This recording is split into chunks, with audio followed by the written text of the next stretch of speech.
What's up, everybody? You're very welcome along to another Anfield Agenda live stream. Two new faces. Well, one you might have seen from a post-match reaction recently. But first of all, I will welcome on board Chris Stonage from LFC Transfer Room. Chris, how are you? I'm very good, mate. I'm very good. I'm very happy to be here. You were just going through your full-on student experience beforehand, getting your grub into you. Proper student absolutely. meal as well, I might add. Proper scran, mate. Proper scran. A bit of tortellini from Lidl. Can't beat it. Where's the beans on toast? So what I mean, when I was a student, man, tortellini would have been the farthest thing from my mind. I like it, Chris. I like the fact that you're branching out, mate. Well played. Maybe being a student has moved on a lot from when I was younger, but tortellini, nothing wrong with a fella. Get it into you. Even easier. Mr. Murphy. Mr. Murphy, how are you doing, sir? I'm very good, Craig. How are you? I'm really good, man. It's great to have you back on, and it's great to welcome Chris on as well. Loads to talk about tonight, gents. You know, we'll talk about the Divock Origi to Barcelona link that's after coming out. I can't believe I've just uttered those fucking words. But yeah, Divock Origi to Barcelona. We'll talk about lots of other stuff as well. But before we get on the way, ladies and gentlemen, you know what time it is, don't you? Those balls of yours a little bit too hairy for your liking. Don't you worry, ladies and gentlemen. Football's back, and our friends at Manscaped have got you covered with another male grooming masterclass. Join the 2 million other men worldwide who use Manscaped on a daily basis for their male grooming needs. The all-new Performance Package 4.0 is dropping right now. You can get over to manscaped.com, get 20% off and free shipping using our discount code WFM20. Inside the Performance Package, if you don't know what you'll get, I'm going to tell you right now. You'll get the Lawnmower 4.0 with a 7,000 RPM motor, 4,000K LED light, and if you want to shave your nuts in the bath, go ahead. It's waterproof. You'll also get the Weed Whacker ear and nose hair trimmer. That's also waterproof. Your ball toner and your ball deodorant, because imagine not wearing ball deodorant, scarlet. You'll also receive a shed travel bag and boxer briefs as well. All of that stuff comes as standard in the Performance Package 4.0. Free shipping, 20% off. Manscaped.com, WFM20. And thank you to Manscaped for their continued support. But you guys never thought you'd be coming onto a show and the first thing we'd be talking about is your balls. No, I haven't. But it sounded like a product I might have to use that code for. I'm thinking I could do with a bit of extra help in the nether regions. You know, sometimes I end up leaving myself in disarray, but maybe Manscaped can guide me to the light. As the product said, Paddy, your balls will thank you, mate. Your balls will thank you. And with their advanced skin-safe technology, you don't have to worry about those little grooming accidents, Paddy. They've got you covered, mate. There you go. Maybe that's the way to go. Manscaped is the future and the now. Not a lot of people know, Paddy. You've been a fellow Irishman. You will know that us Irish males suffer with an affliction called BINS, Big Irish Nut Syndrome. It's not something that other men around the world suffer with. But that 7,000 RPM motor, Paddy, I tell you, it'll do the job. That's all I'm saying to you, fella. It'll do the job. Right, look, gents, we've got loads to get through. I want to talk about attackers. And first of all, I want to talk about a link that came out today via Anfield Edition and DiMarzio that said Liverpool tried to convince Juventus forward Federico Chiesa that his future should have lay in England, but his father apparently wanted him to stay in Italy. What do we make of this, Chris? Oh, it would have been fantastic, wouldn't it? We all saw him at the Euros. He was outstanding. He's Italy's star, really, in winning their first Euros in two. I can't remember the last time they won the Euros. Did they ever win the Euros? But yeah, he was an absolute star. He was fantastic. I'd have loved him, but personally, I don't see him sitting on the bench. He'd have been one of a fifth attacker. Would he have done it? I don't know. I'd have loved him personally. It'd been great on Football Manager, great on FIFA, but I don't think he'd have been happy to sit on the bench, to be honest. Yeah, it's one of those ones, Paddy, that when I seen his name linked to us a while back, I could understand the links. He's a very Jurgen Klopp type of player, but he has always struck me as the type of lad that would want to stay in Italy, and it's no surprise to me that his father apparently wants that from him as well, at least for the time being. Yeah, well, listen, I was aware of Chiesa before the Euros, you know, watching Juventus and stuff, and this time at Fiorentina. But obviously his stock has risen a lot because of the Euros. But I would personally love him. But he does, as you said, strike me as an Italy for life sort of player. Like, Italians are very patriotic, and right now the Serie A is a league where there's no real need to leave. I think it's arguably a better league than the Bundesliga, so they don't really have a mad rush to leave, especially with the Italian national team being in such a good state at the moment. Like, I'm sure Mancini would rather keep most of his Italian base, so there's a natural chemistry there. But it'd be a player I'd love and I don't think I think he'd be very much fighting for a starting position in the Liverpool starting 11. I know he's a right-sided player, but we can mould him into the left or somewhere and try and push Mane and get him firing even better. But I would love him personally. What gets me about this, gents, is usually I'd say, well, he's gone to Juventus. We probably missed that boat. But Juventus, Chris, they're not the same club they were just a year or two ago, mate. They're languishing mid-table in Serie A. Good result against Chelsea in the Champions League. Fair play on that. And Chiesa was brilliant in that game. But I wonder, mate, maybe next summer, if Juventus haven't fulfilled their ambitions this season, maybe he's worth sniffing around again. I mean, you make a very good point. Juventus haven't reached a Champions League final since 2017. They haven't actually won one. So they're not a giant of football that they were probably 4 or 5 years ago. But they're still a very attractive prospect. I don't think you should get that wrong. I think they're still by far, they're still one of the best 3 teams in Italy, even with their shocking form this season. So I still think they're probably an attractive prospect for Chiesa for the future, and he can be the revitalization for them.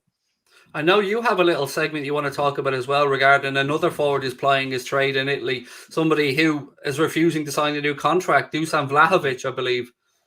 Oh, mate. I think, despite the fact everything points against Dusan Vlahovic coming to Liverpool, I mean, he has got... I want to compare him to Bobby Firmino here. I think Bobby Firmino, in terms of percentile stats, is 96 for passes, 94 progressive passes. I think Vlahovic is in the 4th for passes, which is like terrible. But he would be a complete switch. He's amazing in the air. He's got a fantastic finishing, 21 goals in Serie A last season. I don't know what you boys would think, how much you boys have seen him in, but I would really, really take him at Anfield if the opportunity came available. I've got to be honest, I don't watch too much of Serie A, mate. I find it a very dull league until the last 10 minutes of a game, if I'm being really honest. But I've seen the numbers, and I've seen a lot of our very knowledgeable audience as well speaking about Vlahovic. And look, there's no denying he's the right age bracket, probably the right price bracket as well. I don't know, Paddy, if you said you watch more Serie A than Bundesliga, but has he turned your head?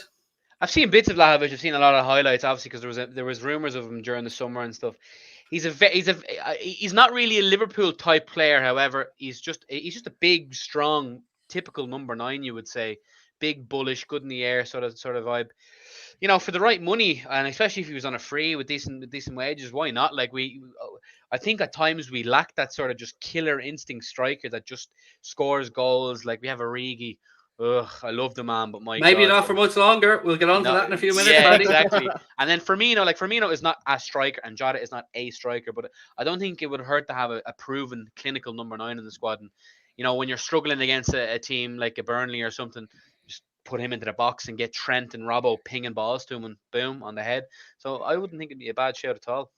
It's mad because I remember talking about Pep Guardiola and the fact that Manchester City are playing with a false 9, and the fact that I look at Guardiola and wonder, does he actually really want a number 9? Chris, the same thing kind of strikes me with Jurgen Klopp. The way that we use or utilize our number 9 for whether it be Firmino, whether it be Diogo Jota, they often are at times sacrificed, mate, to come deeper to try and create space for Sadio Mane and Mohamed Salah. So I wonder, does he really want an out-and-out number 9? I think we should. If it was my decision, I'd say have it as a backup option. Your proper Ricky Lambert Plan B types. Ricky Lambert. Oh God, the mercy. Throw it back. But I actually look. FB Ref do a similar players thing on their stats. His most similar player is a player that Liverpool actually let go this summer in Taiwo Awoniyi. So it's sort of like, is it a step backwards if we sign someone like Vlahovic? And as you rightly say, does Jurgen Klopp want someone like that? Who knows? Yeah, it's intriguing. But look, I want to move on to the big topic, the big headline around today. And I want to tell you where this comes from. It comes from, I'll refer to it by its actual name because I'm trying to be nice, Talk Sport. You know where I'm going with that, I think, folks. Talk shy. Come on. I'm sorry. Well played, Chris. Well played. There's a little bit of a headline that's come out today, and a little bit of a clip that says the owners might go for the money that Manchester City offer. They're not massive Liverpool fans from way back. They're thinking about the money. Liverpool would have to consider a 75 million bid for Mohamed Salah. Go fuck yourself. There's not a fucking chance in hell that Liverpool are entertaining, even introducing Mohamed Salah for 75 million quid, let alone selling the fella. Paddy, I'm coming to you, mate, because I need anger. I need vengeance, mate. There's- What is there's- going on here? There's clickbait headlines and then there's talk sport. I seen this earlier on and I actually kind of baffled at the idea. First of all, if FSG ever dared to sell Salah, first of all, that's bad enough. If they ever dared to sell Salah to a Premier League team, if they ever dared to sell Salah to Man City, if they ever dared to sell Salah for anything less than £200 million, there's so many levels to this. I would honestly feel like crying when Salah ever leaves, but let alone to let him go for such little money to a direct rival. If you sold Salah to City in the hypothetical situation it will never happen. You might as well just put the club into liquidation because you're saying goodbye to the Premier League for about 10 years. You know, I know Salah won't be around. Like, you know, I think Salah will perform to a serious level till about 36, 37, like Ronaldo. He's in as good a shape as Ronaldo physically and everything. Look how beautiful he is when he takes his top off. There's some muscles on his body that I didn't even think were humanly possible. I love the man. All right, Paddy, relax now, fella.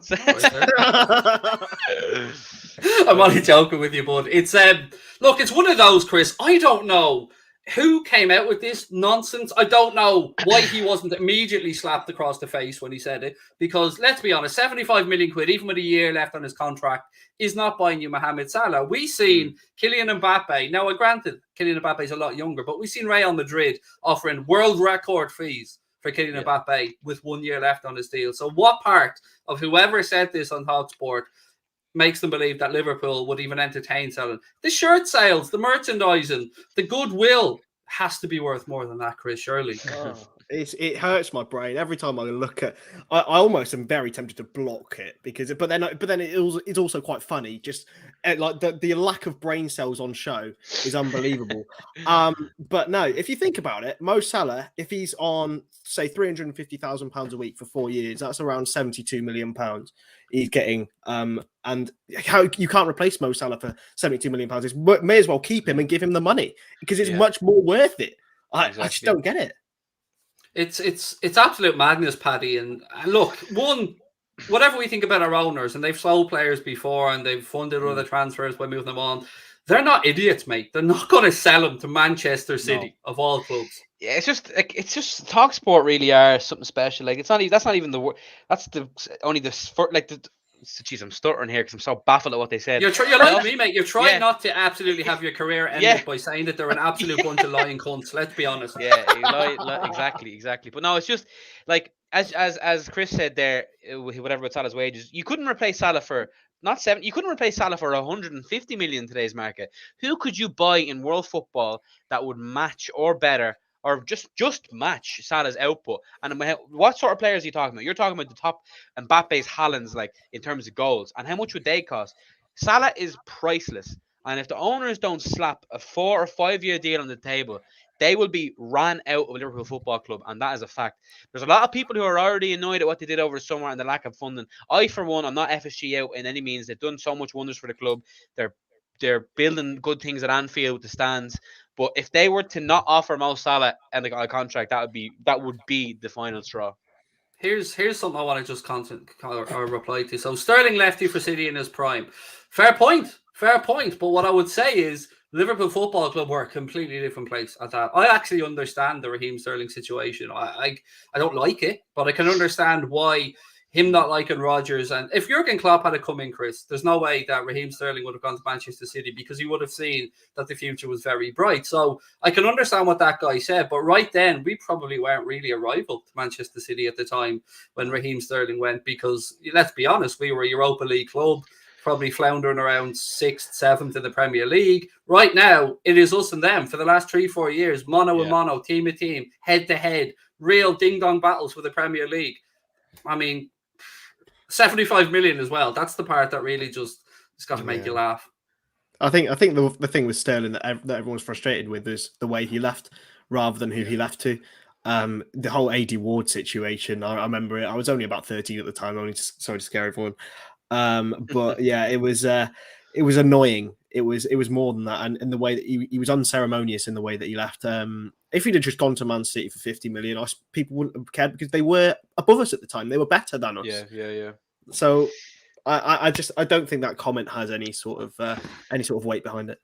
Now, to get back to some form of reality, there is some clips coming out now, or some sound bites around Mohamed Salah, and this comes from David Malik of the Mirror. He said, Liverpool remain hopeful of concluding a deal for Mohamed Salah, and the solution could be found in a structured contract that rewards him for trophies won and successful targets reached. And then there's also one to say, one of the sticking points with Liverpool being cautious about is what Paddy touched on, the fact that he's going to be 31 when his current deal expires, and are they willing to put down a 4 or 5 year deal? Again, though, I want to go back to what you said, Paddy, because this is no normal human being we're talking about here. You know, we often laud James Milner for the fact that he looks after himself, the fact that he never balloons up in weight between seasons, the fact that he lives the lifestyle of a professional athlete. Mohamed Salah, mate, to me, very same thing. Well, exactly, Craig. But the thing, like, that's what I can't understand. To even remotely jeopardize Salah at Liverpool by floundering about with money, it upsets me. The fact that it isn't already done, like Fabinho's was done, like Alisson's was done, like Trent was done, Robbo, they've done everyone.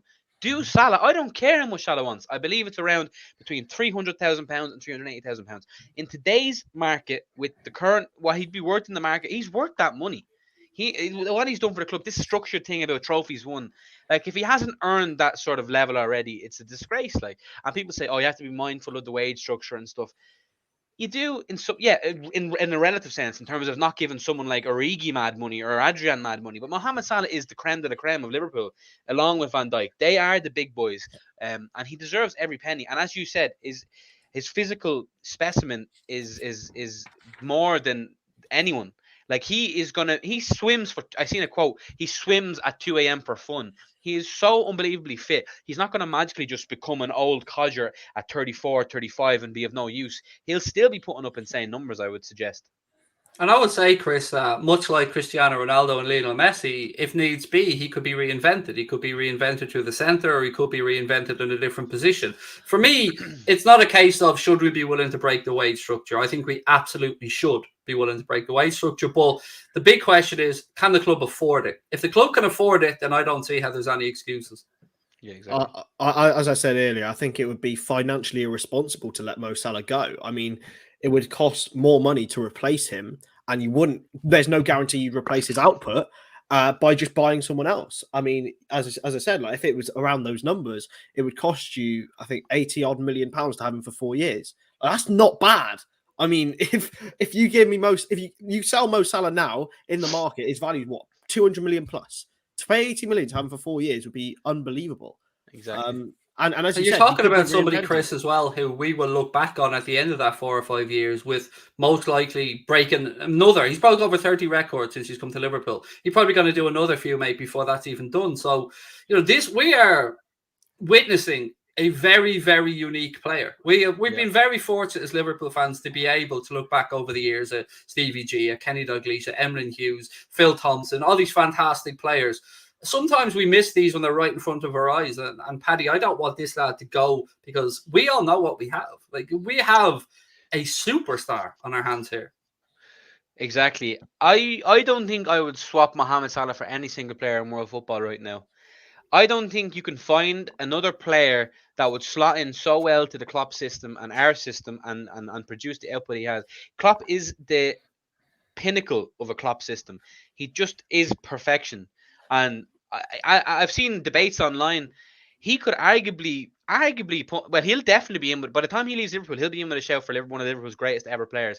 He could be seriously going up the pecking order as we speak. And I think even right now he could already be, but not quite for me, Liverpool's best ever Premier League player. And by the time he leaves, I think he'll hold that. And to let someone of that status and that caliber to go over money, well, as I said, it'll be the end of FSG at Liverpool. They'll be hounded out like Hicks and Gillette were. Not for the same reasons, but in the same manner, I would imagine. Similar manner, anyway.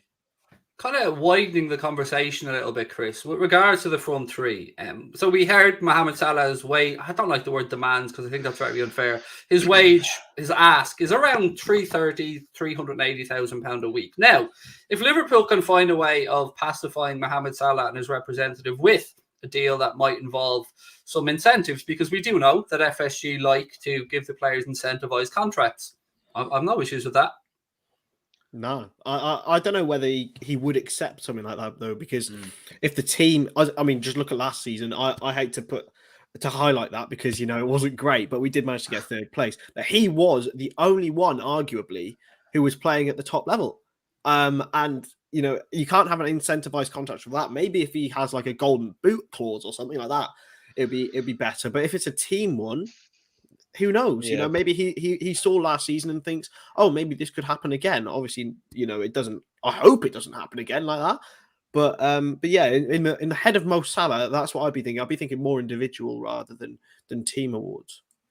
I have an idea in my head that we'll see one of Sadio Mane and Bobby Firmino sold next summer, possibly because of the contract situation. So it's really difficult, Paddy, when we look at the situation now, because we've got Mohamed Salah, we've got Sadio Mane and Bobby Firmino, all in and around the same age, all at the very same stage of their contracts, running into the last 18 months or so come January time.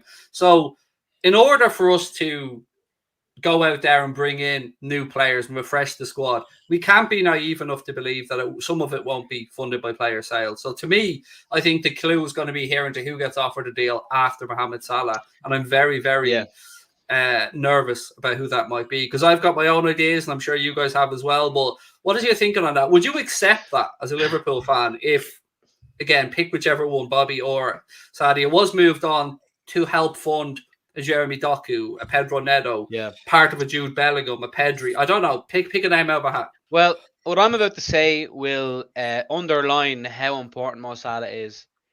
If I had to, I'd sell both Mane and Firmino if it meant keeping Salah. It's as simple as that. In this current moment, I would honestly, I wouldn't want to, but if I had to, I would. So if that's, you know, it shouldn't come to that, but that's how important Salah is. I would rather a Salah over them, both of them. And it breaks my heart to say it because Jesus, I love the three of them, but Salah will always be that extra level above, because I think from the moment he came to the club, he's just been consistent with rarely any dips. The other two have had their goods and they've had their bads, and Mane obviously of recent times is, you know, been a bit. You know, I'm not gonna lose hope with him yet, but he's really testing my patience. But Bobby's Bobby. Bobby always does decent. Bobby always offers something. But yeah, if I had to, I'd sell both of them to keep Salah. That's how much I love him. We debated this, Chris, last night. Myself, Steve, and James Redmond were talking about the situation between Sadio Mane and Bobby Firmino, and I can see it more likely that it's Firmino that makes way, whereas Steve thinks Firmino's far too important to the system, and it makes more sense to perhaps try and replicate what Sadio Mane can bring to the Liverpool team with another player. What would be your initial thoughts on that? I think I would have agreed with you last night. I'd have agreed with them to say that Firmino would have been there. You know, he'd be more important for the system.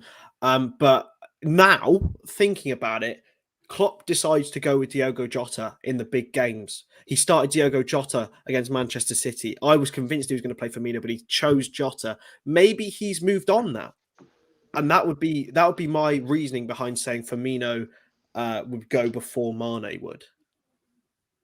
Interesting.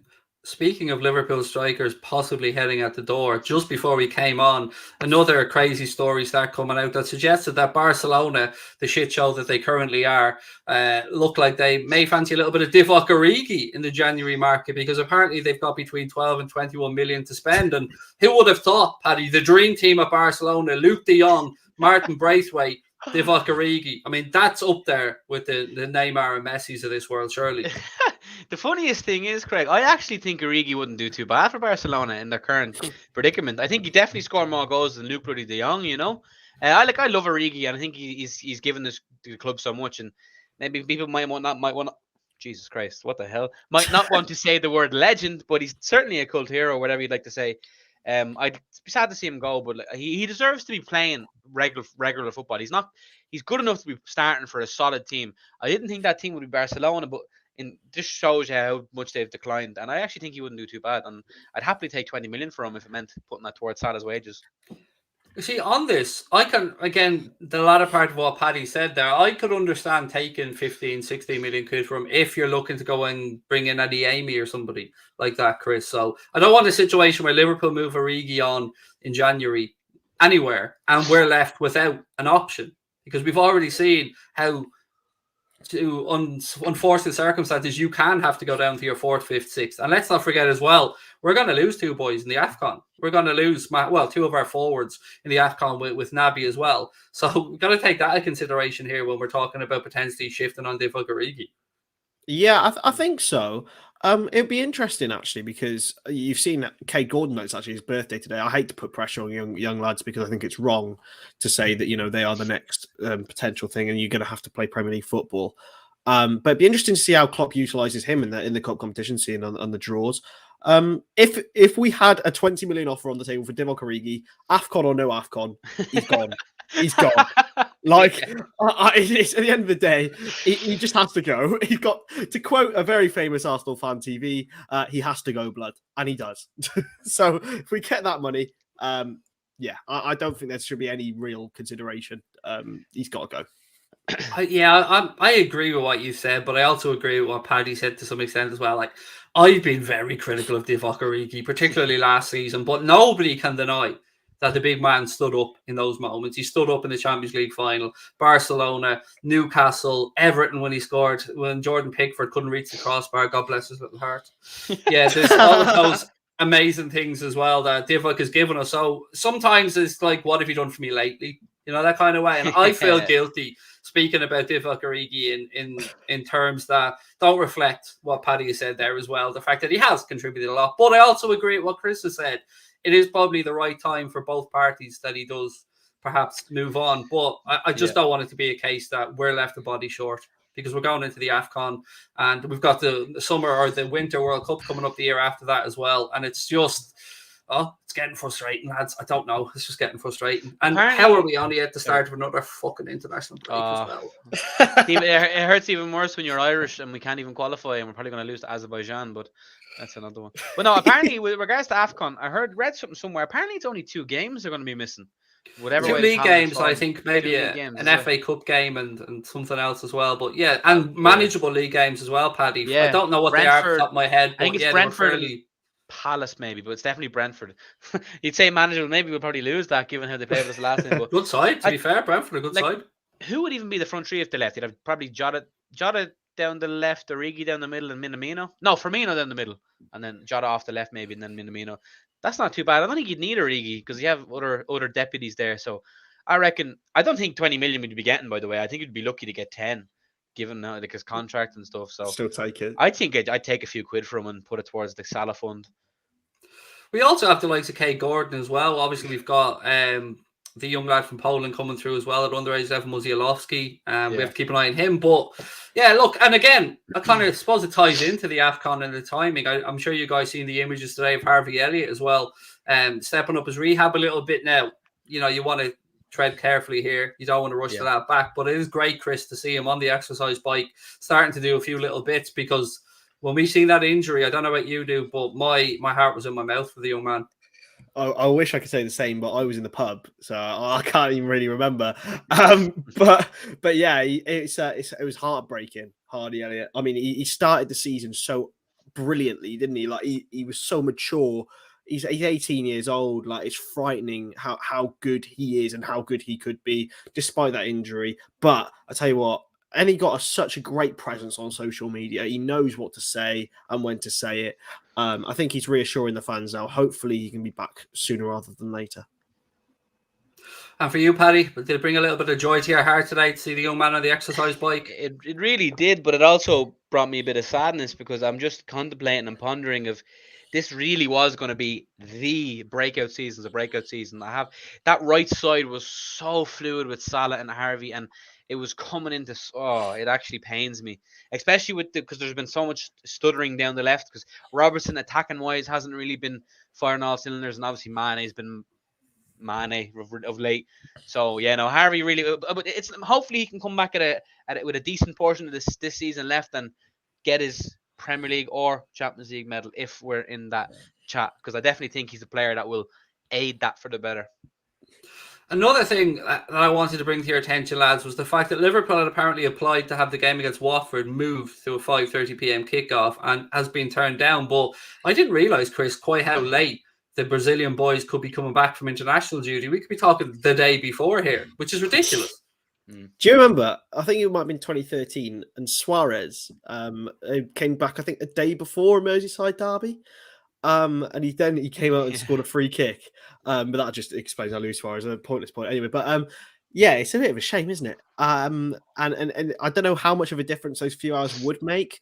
But yeah, it's all the quarantine rules. I think Allison put something out about it and said, it is the way the world is, but we're double vaccinated. Like we should be able to roam freely, and if we're tested, we're negative, then why shouldn't they play? But yeah, I've got full confidence in Queen and Kelleher. But it's that number 6 where Fabinho is that worries me. But yeah, it's 50-50. Hopefully they can get back in time. Hopefully they can organise it so that they can play. But if not, then we will have to cope. It's one of those things, Paddy. I think it's ridiculous because one, they've crammed in an extra international break next month, which has given us 3 instead of 2. Then we've got the AFCON to worry about as well. Players travelling all around the world in the middle of a pandemic, and on top of that, you've not longer. You have the argument that managers don't want to let the players go on international duty at the best of times. Let's be honest about it. But Exactly. when it starts impacting the players that you can choose for the league, and you're the one paying their wages, and you're the one, probably putting on a private jet to get them back as well, I think it's taking the piss by FIFA that this is allowed to happen. No, absolutely. And as following on from that Allison quote, listen, for people like us, the Joe Soaps of the world, quarantine, whatever you need to do, that's 100%. I'm all on board with that. But when you're an elite athlete that's double jabbed, and if you test negative, you should be allowed to go about your business. I don't understand why they need to quarantine, and I think it's pretty nailed on for them to miss this game. As you said, like Queeveen Kelleher, he's a solid keeper, but you know what I mean. He doesn't even. I love him, but he will come unstuck. He's not as much as I want to have my Irish bias here. We will miss Allison for his even his distribution, and Fabinho will be a massive miss. But thankfully, it's only Watford. Dare I say? I hope that doesn't come back to bite me. But I think we should be all right. You know what I mean? They've recently lost a manager, which actually, now that I think of it, could work against us because new manager syndrome. But listen, it's a joke of a rule. FIFA are taking the piss. International breaks need to be binned. As an Irish person, I endorse this totally. I'll second that call. If international football ceased to exist tomorrow, I think I wouldn't. I don't think Ireland are coming towards any glory anytime soon in my lifetime. So I'll happily see an end to international football. But yeah, no, the rules FIFA are putting in place is a disgrace. Where do we find ourselves now, lads? That the season started, we're 1 point behind Chelsea at the top of the league table. What's your feeling about it, Chris? Are you happy with the current situation the Reds are in? Did you expect more or less as the season began? I think we've done as well as we could do. I think it's a different story if Thiago and Elliott stay fit. I think we beat City and I think we beat Brentford. And then it would be a whole different tale. But yeah, I think we've done as well as we could, and I'm very optimistic. I still think we're gonna win the league. And the Reds have got no money, but we'll still win the league. That's a tune. There you go. I was buzzing singing that on Sunday. It'd be great, wouldn't it, Paddy? It'd be great to just sing that song right through the season and look 100 million quid Grealish and all these players and go na na na na na na. Unbelievable. I think it was the February before we won the league and before COVID, incidentally. I was singing that at the Southampton game 4-0, or not that. Sorry, we're going to win the league one, and that would if it was a similar time in the season and we were singing that song, I think it'd be even better. But going on from what you said about Liverpool's chances and stuff, I was just pondering the league table, and I know we're in second with 15 points, but we've nearly drawn half of our games. Like those draws, if that sort of likelihood to draw continues, we're not going to win the league. You know what I mean? But as Chris said, it has been down to a bit of injuries. Shock horror! Liverpool have been subjected to injuries. Who knew? Huh? If only we could have had something to warn us about this. But listen, I hope we'll win the league, but I think it's very much injury dependent. But we need to stop these draws because I still have nightmares from that run in the losing City 1 point season. I think we drew to Everton, we drew to West Ham, and drew to Leicester in a row, and that really killed the league. So I really hope we stop drawing games. I'd rather have lost the game to Brentford or something by now, because it would have literally put us better off points wise if we had won the other two. It is settling down, Chris, into a proper ding-dong battle this, and I think this could be the closest title race from multiple clubs that we've seen. Now, I don't want to be rude here, but to me, it's Liverpool, Chelsea, Manchester City, and then United probably best of the rest. If United ditch Solskjaer, I think they're in with a much better chance. And I've seen the undermining has already started a little bit, whether intentional or not. You've probably heard the comments about Sir Alex Ferguson speaking to Khabib about, you know, the fact that Cristiano should have started this game. That's, you know, whether it was intentional or not, that's not a great look. No, it's not. I honestly, if anyone here who runs Manchester United are running this, don't pay attention to anything of what I'm about to say. Ollie is the best manager in the world. I don't know. You couldn't do any better. Everybody get ready to clip this up. Is what he's saying here. You couldn't do any better. Honestly, I don't understand how the man is still in a job. If I was a Man United fan, I would be fuming. What is the point? He's literally, you have Antonio Conte there, a proven winner and a manager, Zinedine Zidane, multiple Champions League winner, and you have Ole Gunnar Solskjaer, who has one Norwegian Premier League to his name. I just don't get it. I think I have a Norwegian Premier League in the press somewhere. I haven't checked. I probably have one lying around. Paddy has one there as well. Yeah. Don't diss the elite series, and you know it's the world beaters. You know what I mean? It's very hard. A Norwegian Premier League is arguably worth more than the Carabao Cup. You could say. You never know. I won a mini World Cup in 1998. I think I have that somewhere. I think I was United Arab Emirates, and I'm not even joking. I think you might get a job at United there. There you go. Paddy, on this one, look, it's very easy for us to sit here and laugh at Manchester United. Yes, leave a little pause there, mate. You know, before I go into that else, just let that sit with people for a minute. Very easy. But I'm being serious about it. It's my worry about CVG because we've seen Frank Lampard go to Chelsea. Absolute legend of Chelsea. Yeah. No denying it. Ole Gunnar Solskjaer. Look, I understand why the fans want him to do well. But if he was not a former Manchester United forward, he wouldn't have even been. They wouldn't have even read his CV, mate. Exactly, and that's exactly it.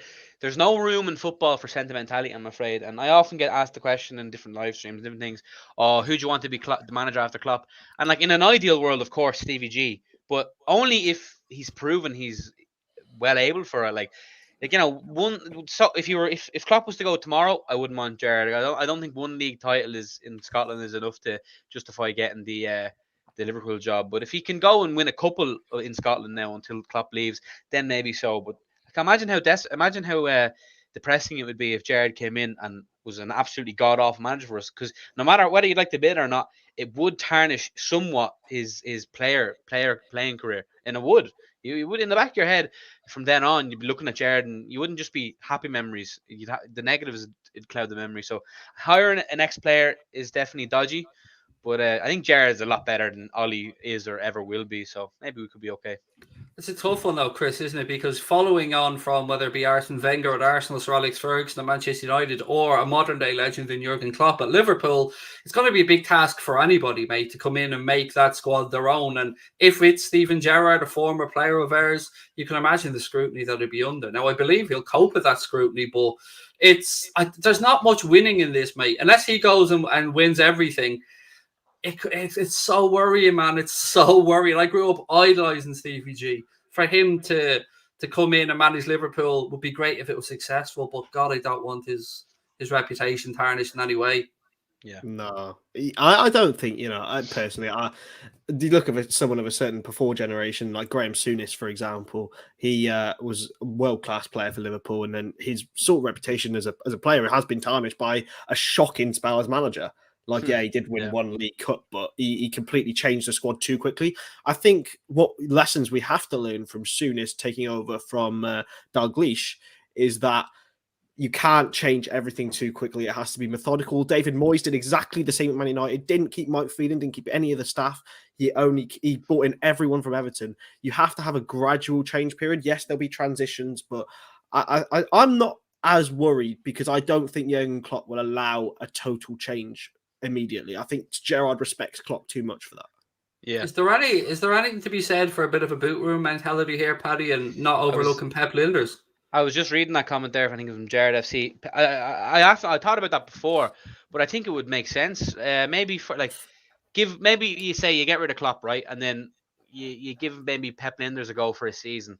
And you let him, and then that way, if he does terrible, it's kind of a free hit almost because, listen, respect the Pep for what he's done and doing as the assistant. But if it all goes tits up, you can be like, okay, sorry, Pep, good luck. You know what I mean? Whereas if Gerrard was to come in straight away and have a poor season, it's like, Jesus Christ, like, not Gerrard. Like, but sitting there, as you were sitting there talking about it, I'm getting a little giddy feeling in my stomach thinking about Gerrard coming back and winning the league. Can you imagine? Because no matter what anyone could say, that slip would be redundant then, and Gerrard would have won the Prem with Liverpool. I don't care if it was a player. Get him to get his kit on and get him to win it. I would do anything for that moment, and maybe it'll happen. But as it was one of the comments said there, Gerrard's a proven winner. He won as a player. He's winning in Scotland. I don't think his mentality would allow him to be shy at Liverpool. I think he'll be all right. Not an Ollie. Ollie's a PE teacher. Gerrard's an actual football manager. I think we'll be okay. We'll see. But Pep and Linders for a season or two, seeing how he goes, would be a good idea to bridge the Klopp to Gerrard era. Maybe Gerrard goes somewhere after Rangers, like a lesser Premier League team, or maybe even a Championship like team. Arsenal. And Arsenal, yeah, there you go. That's a lesser Premier League team. No expectations whatsoever. Yeah. Very, very calm fan base as well. Don't blow things out of proportion at all. Yeah, I don't think it hurt Gerrard to have a job in the Premier League. Maybe I know he might not want to compete directly with Liverpool, but get a lesser team and see how he does. We'll see. But a boot room mentality, as you said, maybe the way forward for a season or two, depending on how it goes. I might be blinded, Chris, by my admiration for Pep Linders, but every time I hear the man speak about the game, I learn something new, whether intentionally or not, because he's infectious, mate. His love of the game and his the way he talks about coaching and pressing, and you can just see his eyes light up when he discusses the game. And I don't know if he had a chance to read his Euro diary on the Athletic, but wow, that's all I can say, man. Wow, yeah. I was blown away. I thought I knew the game until I actually read Pep, and I don't know anything about this. Honestly, he's a real student, isn't he? But he's so passionate. Managerial wise, obviously he had a spell, I believe in Holland. He didn't do very well.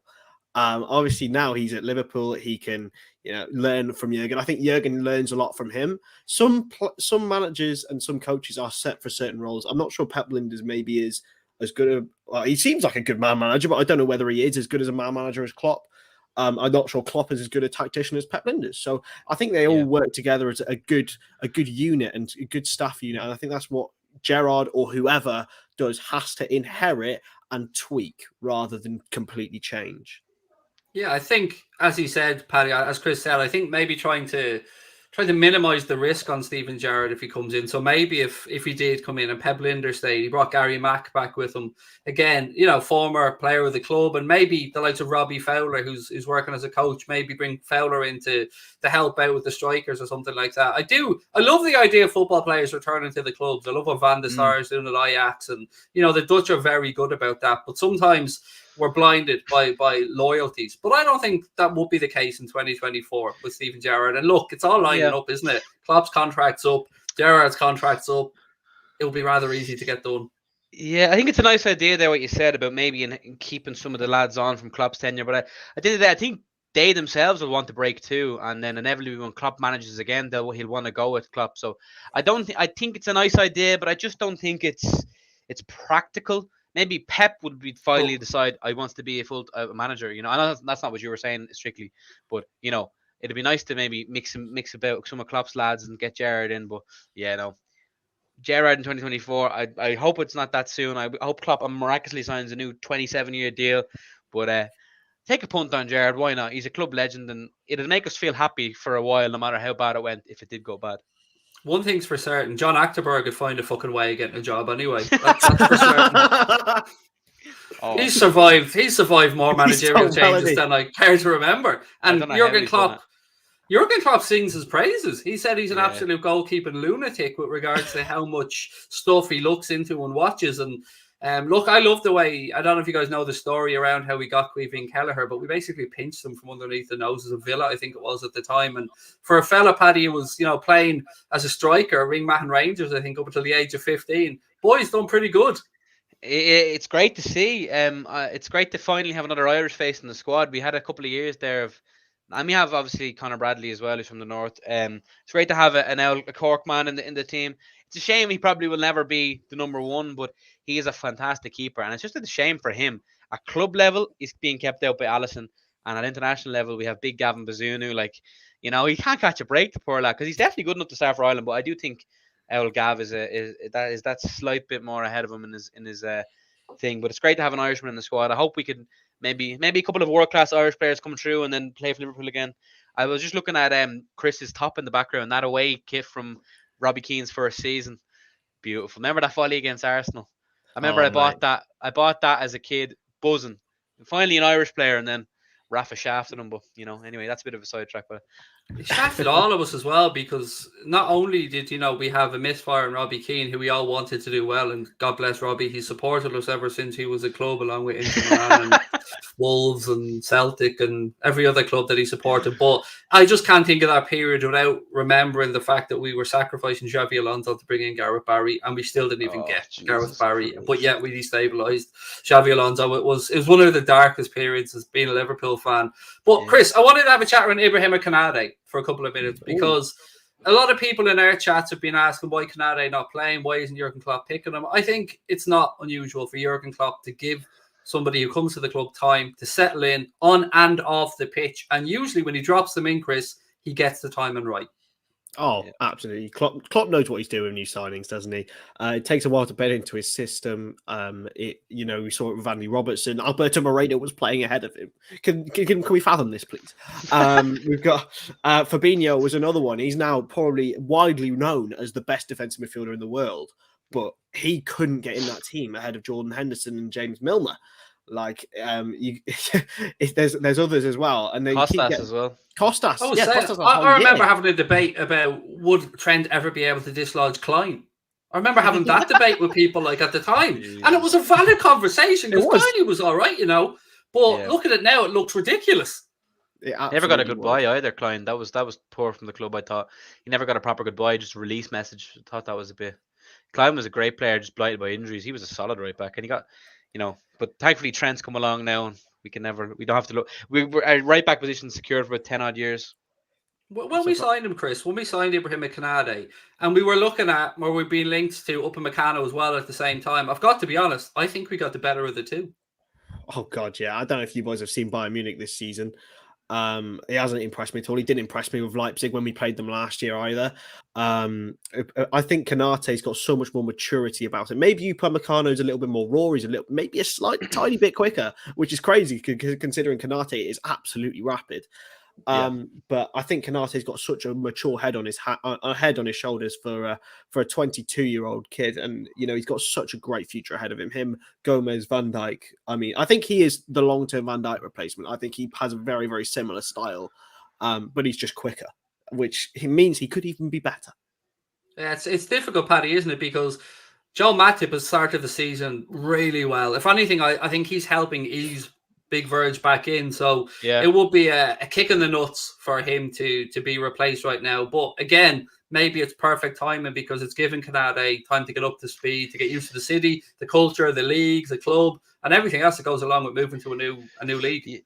I think Klopp has Konate in a glass box, and the message says break in case of Matip injury. That's the situation we're in right now. You know what I mean? As much as I think Konate is a fantastic player in the bits I've seen, and even before Leipzig, he's just big, strong, fast, just an athletic centre back, and will be the long term one of the centre back replacements. I think Matip, I love him, world class, and arguably even better than Van Dijk at times this season. I think he's one of the most underrated centre backs in world football, to be honest with you. And he will stay in with Van Dijk as long as he's fit. But it's just with Matip, it's one of those. It's like it's almost inevitable that he's going to get an injury. He's doing well so far, but it's a bit like the Chiesa stuff. When they're in the team, it's just like great, but how long? I hope I'm not wishing an injury on him at all. I hope he stays in. But my word, I'm not counting my breath. I wouldn't be doing that either. Holding my breath even that he will stay fit.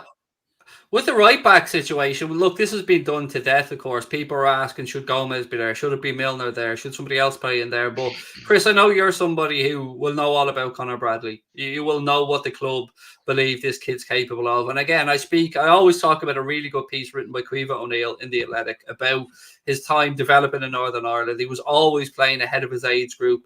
And I know he wasn't great in the League Cup. I'll be the first one to admit that, but I really think this has the real deal, mate. I do. I do as well. I tend not to agree. I think apart from the penalty, of course, that was a mistake. But apart from that, I thought he looked really good, solid defensively. Offered something going forward. Yes, there's a lot to improve on, but we'll see more of him against Preston, I'm sure, in the next round of the League Cup. I'd argue. I mean, I like Nico Williams. I live in Wales at the moment. I know how much everyone likes him. But I think Conor Bradley's got a much, much higher ceiling. Hopefully, he can compete with Trent. Obviously, I don't think he'll reach Trent's levels, but if he can be a solid backup like Tsimikas is for Robertson, then, Bob's your uncle. Last topic tonight, gents. I want to have a chat around the midfield and what should be our go-to midfield. Let's imagine we've got Thiago back after the international break. So we have a situation where we've got Fabinho, we've got Henderson, we've got Thiago, Curtis Jones. Who else am I missing out on here? Elliott's obviously back at the exercise bike, too early for him. James Milner, Alex Oxlade-Chamberlain. So there are options there. But I think when Paddy spoke earlier on about how great Harvey Elliott was on the right-hand side of midfield, and he was sensational. The relationship he struck up with Sadio or with Mohamed Salah was almost telepathic. But we did see an imbalance in the team, Paddy. We did see Henderson shoehorned into the left side, and he just didn't have. Sometimes it is those little relationships around the pitch. He just didn't have that relationship with Sadio Mane or Andy Robertson that maybe Naby Keita or maybe someone like Thiago or Curtis Jones, who's very comfortable on the left. Yeah. I love Henderson, but he just hasn't been it the last couple of games. I think I love him as a leader. He's a great captain, but I think there's no point in trying to shoehorn him in if he's not in the right position. For me, the midfield three I'd be looking at is Fabinho, Keita, and Thiago. I think that's my ideal midfield three. Whatever way you want to accommodate them. I know it's a bit, Keita and Thiago are a bit samey, but with Fabinho in the 6 and just them two in the centre of the midfield, I just think I think they'd perform like a house on fire, to be honest. I don't think we need to worry about Oxer. I think Jones is great.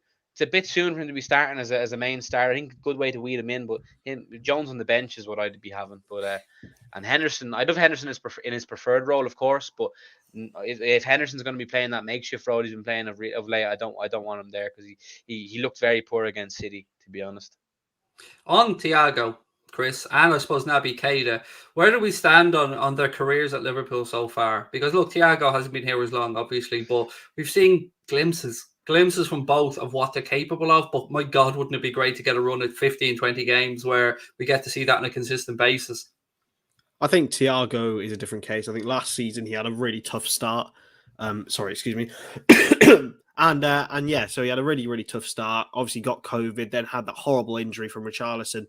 And then when he came back, he was poor. And I'll be the first one to admit that. I was so excited when he signed. I think everyone was. But then in the last 10 games of the season, I think from maybe Tottenham onwards or whatever the game was that kickstarted Arsenal onwards, that's what it was, Arsenal away. He was, in my opinion, the main sole reason we got into the top 4. He was just outstanding. He ran games. And I think now, and he started that way again this season. Hopefully he can get back soon. Keita is a little bit of a weirder one because he gets little niggly injuries all the time. It's so frustrating, man. It's so frustrating. Yeah.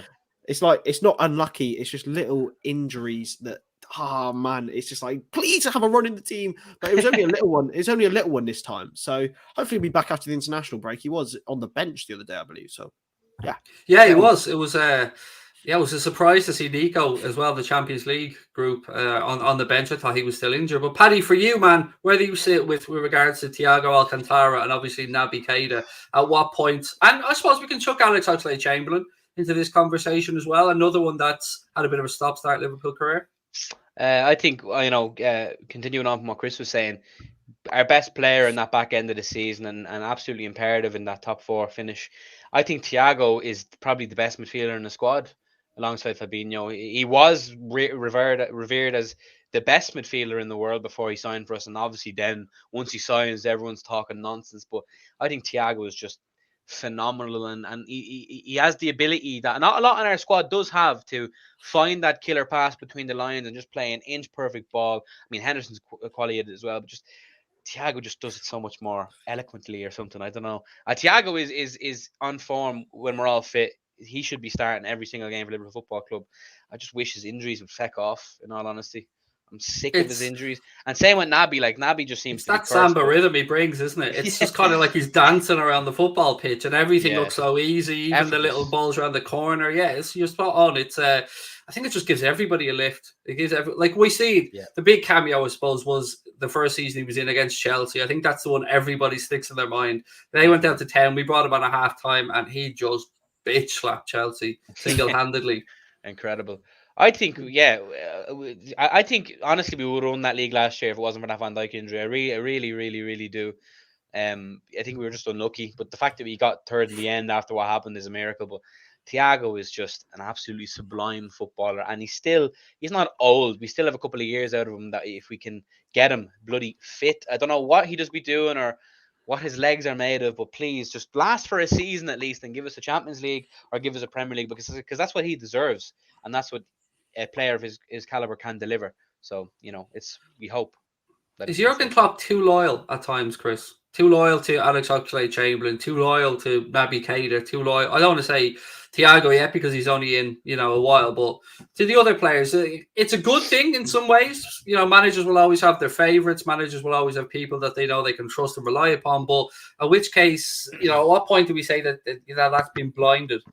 Because it's a Chamberlain's one that really confuses me. It's a really good question. Is he too loyal? In my opinion, you can't be too loyal. Klopp. In a world where football is devoid of loyalty, Jurgen Klopp is a shining light. If it goes too far, it goes too far. I think he's done with ORIGI was probably the main one. He could have been sold for 20 million after 2018, but 2019, sorry, but he decided to keep hold of him because he did well in that season. I think Oxlade-Chamberlain offers a lot when he's been played regularly, and that's very, very difficult to do now because you've got a midfield that he's probably 8th choice. In the front, he's probably 6th choice. Can you get him in? No. Can you get a run of games? No. So then you're left with a real predicament. And will you make any sort of money on him? Probably not. So it is a confusing one, but I don't think it's down to loyalty. I think it's just down to frustration with Oxlade-Chamberlain that he has got that quality, but he hasn't been able to show it. A last word on this to you, Paddy? Listen, I like to show respect to majority of players apart from Adrian. Do you know what I mean? I'm sorry, but I'll never. Adrian and Karius, I don't know how Karius is still employed by the club. Actually, I do know. Nobody in the right mind, not even Drogheda United would pay for him. But, Ox, I think what you're saying, Chris, yes, he does have that potential and stuff, but maybe 2 years ago or 2017, 2018, I think now he has no place in the Liverpool Football Club in any capacity. I think he needs to be shipped out to I don't know, back to Southampton would be a great shot for Ox. He's good enough to start for a lower half Premier League team, but he shouldn't be anywhere near Liverpool. And as you said, 8th in the midfield selection and 6th up front. That just shows you that he's so much potential, but he should be nowhere near the club and should be shipped out for a couple of million or whatever you could get for him. Not to mention his injury problems. If he was fit all the time, maybe, but he's not even when you want to play him, he's not bloody fit. So yeah, I have a little dream, Paddy, where we dangle him in front of Graham Potter and say, give us a little bit of Yves Bissouma there. We can hook you back up. Adam Lallana, Alex Oxlade-Chamberlain. What are you saying? What are you saying, Graham? Straight stop from Bissouma. That's a great deal for Brighton. That is. Maybe absolutely. Yeah, Oxlade-Chamberlain's like the perfect hipster footballer as well, isn't he? Like he can play everywhere. He got centre mid, right mid. You can even play him in a false 9 if you want to. Remember that story? Jesus yeah. The fact that he was even allowed to be engineered just gives me the heebie-jeebies. He's look, I like Chamberlain for so many reasons. I love his personality. I love what he brings to. I'm sure he's great in and around the club and the dressing room as well, but. It's just another one that I feel like we haven't seen what we hoped for, particularly after Coutinho left, and he did step up. He was incredible in that Champions League run until he picked up that ACL injury against Roma, which, he's had a couple of them. So who knows what impact it's had. Look, the hour has absolutely flown by, ladies and gentlemen. I want to, first of all, say a big thank you to Paddy and Chris. And Chris, where can people find you? Where can they see your stuff? And what have you got coming up? It's everywhere. Well, I do loads of stuff. So you can follow me on Twitter at Chris Storage. That's probably the best place to find everything because I do tweet everything. But there's usually something coming out every day, whether it's written piece, a video or a podcast. So go check them out. Everything I do. There you go. Love it. Everything. I'm everywhere. You won't be able to move without seeing Chris Stonage. That's basically what we're getting here. Mr. Murphy, how about yourself? Well, I leave it up to the public. You choose the app, and if you just type in that app, you'll find me, my big fat ugly mug there somewhere. So it works for me as well. You're beautiful, Paddy, mate. Yeah, thank you very much. Thank you very much. I tell you what, I've really enjoyed the last week, and we've brought some new faces into the channel. We freshened it up a little bit because I love a wide range of opinions. So people mightn't agree with what I say, they mightn't agree with what Paddy says, they mightn't agree with what Chris says. But I think if we can bring in a lot of different voices, have conversations, so we can hopefully find middle ground. Ball Liverpool, Frank Binzel, Craig, and most apps. I'm doing something right then. I think Keane Costello's coming for that accolade on TikTok, Chris, Craig. I don't know. Yeah, no, you can fuck off. He won't win. Simple as that, mate. Look, I've really enjoyed it, ladies and gentlemen. I hope you guys have as well. Massive thank you to Chris. Massive thank you to Mr. Paddy Murphy. Massive thank you to our sponsors, Manscaped. Don't forget, get over to manscaped.com. Use our discount code WFM20 for 20% off anything on the site and free shipping. Most importantly, thank you guys for watching. Thank you to all our moderators. We will be back really soon. Paddy's dancing away. Go on, Paddy. I'm trying to point to the Manscaped thing, but I don't know how many cameras are working. Get your balls looking like Craig's head. There you go. If you want smooth balls, there you go. If you want balls as smooth as my head, there you go. Manscaped.com. Manscaped. Look, commission. I'm off for a week's holiday, so I'll be doing some stuff remotely from Spain, but really appreciate all your support as always. Thank you to Chris and Paddy. We'll talk to you soon. Bye-bye. Take care.